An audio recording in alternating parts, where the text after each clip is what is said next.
Today I'm going to be heading off to the city of Winchester for some more adventures. Winchester was really popular during the Tudor period. Lots of the Tudor monarchs went there and had celebrations such as births, marriages, deaths even. And I'm going to be going along some of the trails and spotting quite a few of the different sites.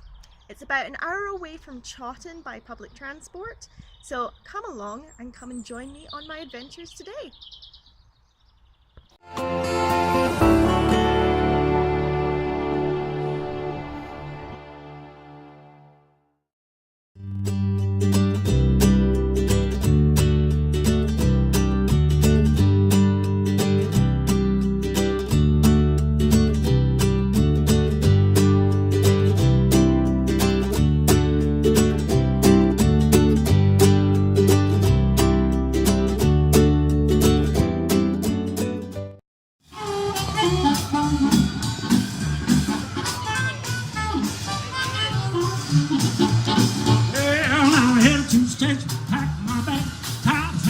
In the back of a hack, left to the rhythm, click and clack. Sheets on flow and smoke from the stack. Pile around with democratic bells and axle. Take my back to the track. So I'm now here in Winchester and I'm about to head into the Great Hall, which is one of the big tourist attractions here in the city. As I was walking through some of the streets, it's really nice to see somewhere that's quite hustle and bustle, and there's lots of music going on, quite a lot of buskers out, which is very different to Sydney. In Sydney I often saw buskers at the weekend, not so much during the week. Could be the same here because we are in the weekend, but it was nice to see all that different interaction with people. Inside the Great Hall I'm hoping to be able to film, so join me inside and I'll tell you all about the different things that I see.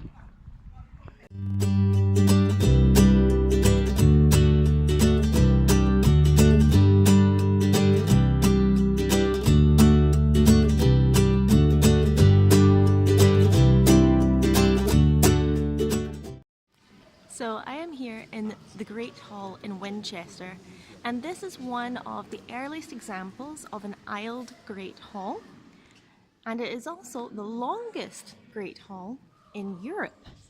At least that is according to the internet. But one of the main reasons why people come here is for this. This is said to be the Round Table of King Arthur. Henry VIII at the time was very much a believer of the legend of King Arthur. He believed so much that he said he would even give up his crown if King Arthur returned, as he was the once and future king. So it's more likely that Henry VIII actually rebuilt the Round Table that is viewed here in Winchester Cathedral. The Tudors were very happy to be part of Winchester. They often visited here. It was a big part of their reign to come to Winchester, and several events happened which I'll be talking about throughout this visit. But it's nice to see here a little piece of history that also meets with English legend. Just outside the Great Hall we have Queen Eleanor's Garden, which is an example of medieval gardens. Now the garden is actually named after two different Queen Eleanors. The first is Queen Eleanor of Provence and the second is Queen Eleanor of Castile, who were the wives of Henry III and then his son Edward I. The garden is really pretty outside, and it's nice to see something that's so green that has been preserved from the medieval period. Unfortunately, a lot of the castle that was once here has now disappeared from history, and we only have the Great Hall that actually survives.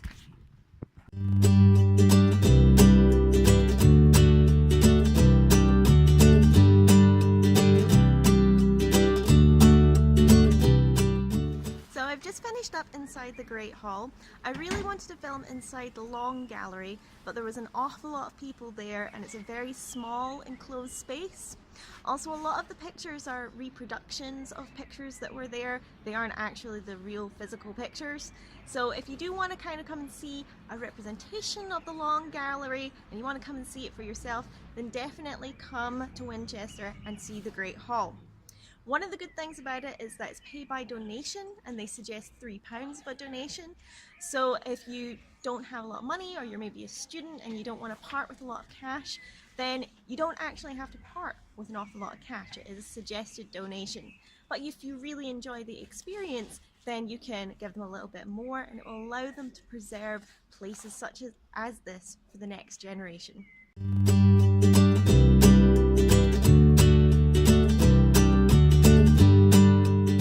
So here's something else for all you Disney fans out there. If you've ever seen Tangled, then you'll know about the Snuggly Duckling. And here's the pub in Winchester called the Mucky Duck. I'm not saying that the Mucky Duck is the one from Tangled, but the names are very, very close. So definitely one to check out.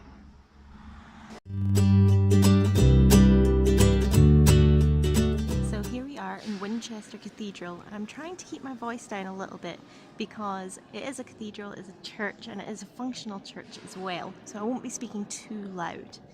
But in here we do actually have the grave of Miss Jane Austen herself, so we're going to go and try and find Jane Austen's grave.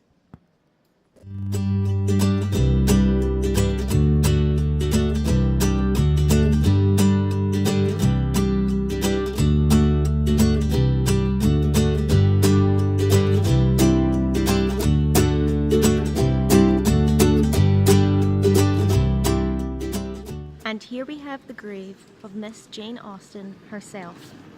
Now the reason why she's here is not really due to her fame at all.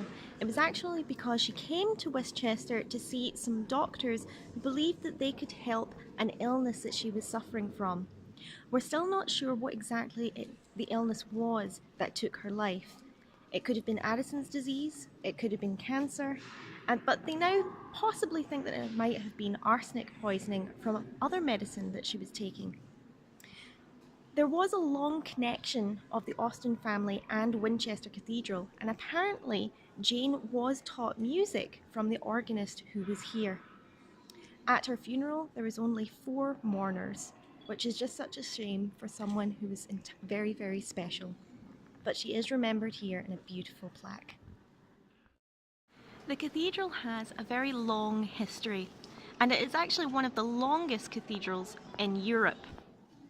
But one of the things that I really like pointing out that wouldn't really be available to see on a tour or on any plaque, but here are some etchings from people from the 18th century, even the 17th century. And they've etched in their name and the date that they were here, just as a little reminder that they were actually at the cathedral at that point in time.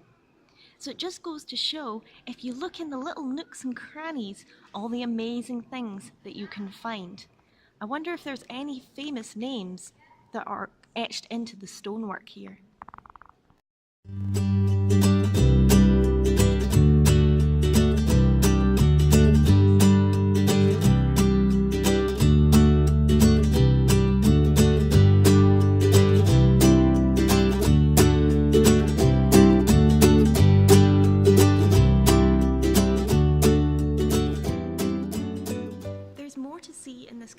Than I could ever point out in a short video that I'm going to be uploading.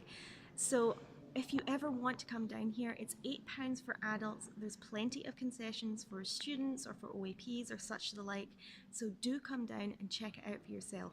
There's plenty of history from the 13th century tiles that are on the floor all the way through to World War I and World War II memorials that are in the cathedral.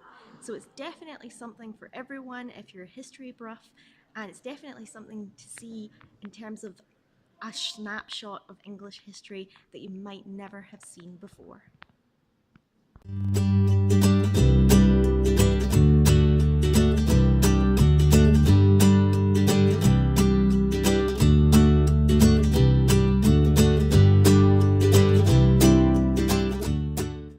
Here we have the only visible section of the city's Roman walls that remains. It was completed in the 3rd century AD and enclosed an area of 144 acres.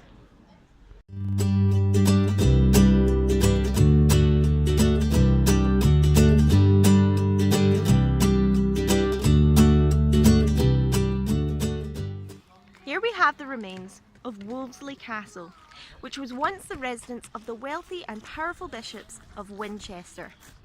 The ruins date from the 12th century and was largely the work of one man, Bishop Henry Bois. In 1554, on the 25th of July, Queen Mary Tudor and Philip of Spain held their wedding breakfast in the East Hall, which is located just here.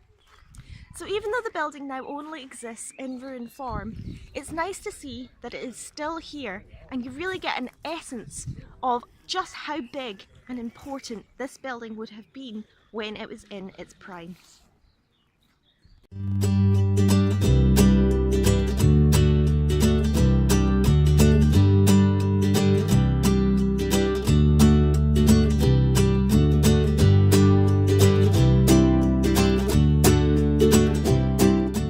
What's really nice about Wolseley Castle is that it's actually free for you to come inside and to explore all of the different ruins.